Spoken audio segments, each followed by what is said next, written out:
بسم اللہ الرحمن الرحیم۔ ناظرین، اگر آپ کو یہ پتہ لگے کہ پاکستان کی جو قابل فخر چیزیں آپ مطالعہ پاکستان میں پڑھتے رہے ہیں وہ جھوٹ پر مبنی ہیں تو آپ کو کیسا لگے گا؟ یہ ایک ایک جھوٹ بہت دلچسپ ہے، میرے ساتھ رہیے گا۔ جس قسم کا مطالعہ پاکستان ہمیں پڑھایا گیا اس نے سچے جھوٹے تصورات بٹھا دیے جن سے ہم برسوں تک پیچھا نہیں چھڑا سکے۔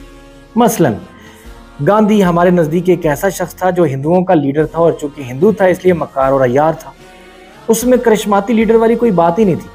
اور قائد اعظم جیسا کرشماتی لیڈر تو کوئی تھا ہی نہیں۔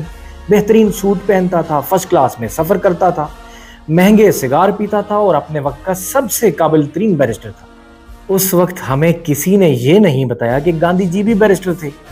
یہ بھی کسی نے نہیں بتایا کہ گاندھی جی نے ہندو مسلم اتحاد کے لیے بھوک ہڑتال کی تھی، اور یہ بات بھی کہیں بعد میں جا کر معلوم ہوئی کہ گاندھی جی کے قتل پر پاکستان میں سرکاری سطح پر سوگ منایا گیا اور قائد اعظم نے بطور گورنر جنرل تعطیل کا اعلان بھی کیا۔ ہمیں پڑھایا گیا کہ سیکولرزم لادینیت کا دوسرا نام ہے۔ ہم سمجھتے تھے کہ جو خود کو سیکولر کہتا ہے وہ اصل میں لادین ہو چکا ہے۔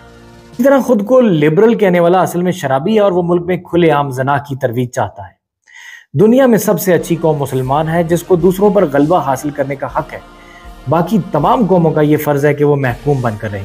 یہودیوں سے نفرت کرنا ویسے تو نصاب میں شامل نہیں تھا، مگر نہ جانے کیوں جب ہمیں یہ پتا چلا کہ ہٹلر نامی ایک شخص نے 70 لاکھ یہودی مارے تھے تو ہمیں لگا کہ لیڈر تو ایسا ہی ہونا چاہیے۔ فاشزم کا زیادہ علم تو ہمیں نہیں تھا، مگر جتنا تھوڑا بہت پتا چلا اس کی روشنی میں یہی سمجھا کہ ریاست کے پاس مخالف عناصر کو دبانے کے لیے ایسی چیزیں ہونی چاہیے جن سے وہ ان کو کچل کر رکھتے۔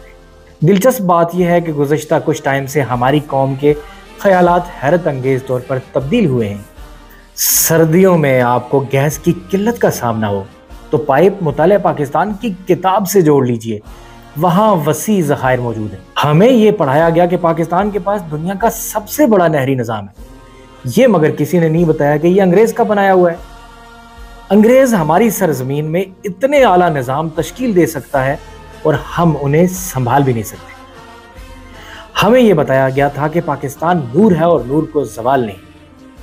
ملک دو لخت ہو گیا۔ بھارت سے مشرقی پاکستان کا فاصلہ 0 کلومیٹر تھا، اس کی افواج 3 اطراف سے اس پیالہ نما ریاست کو گھیرے ہوئے تھی، چوتھی طرف سمندر تھا۔ یہ کہہ کر ہم نے دل کو تسلی دی کہ ابتدا میں اقبال نے بھی ایک نہیں 2 آزاد مسلم ریاستوں کا خواب دیکھا تھا۔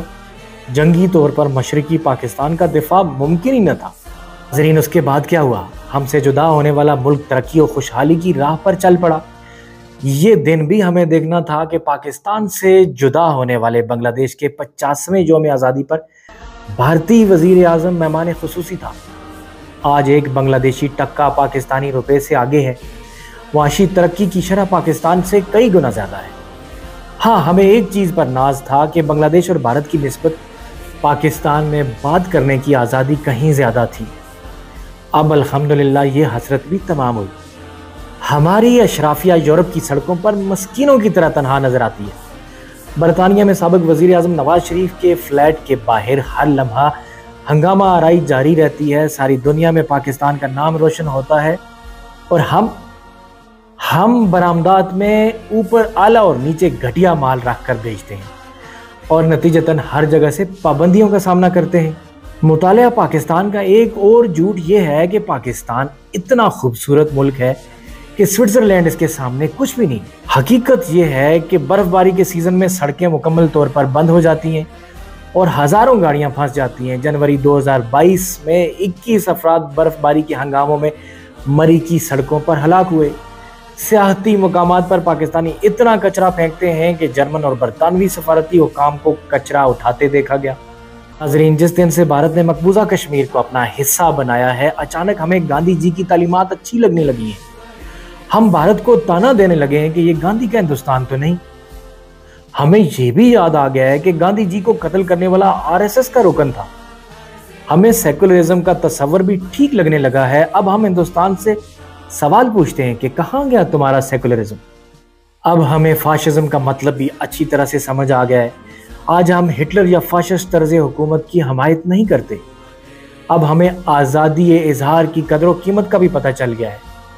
اچانک عدلیہ کی آزادی کی اہمیت کا بھی ادراک ہو گیا ہے۔ بنیادی انسانی حقوق کیا ہوتے ہیں اس کا اندازہ بھی ہمیں ہو گیا ہے۔ جمہوریت، سیکولرزم، لبرلزم، آزاد میڈیا، عدالتیں اور بنیادی انسانی حقوق کی فراہمی، یہ تمام تصورات اب ہمیں اچھی طرح سمجھ آ گئے ہیں۔ سب کچھ ہونا چاہیے، مگر کیا صرف ہندوستان میں؟ اگر سبسکرائب نہیں کیا تو کر لیجئے۔ اپنا خیال رکھیے گا، ملتے ہیں ایک اور ایپیسوڈ میں۔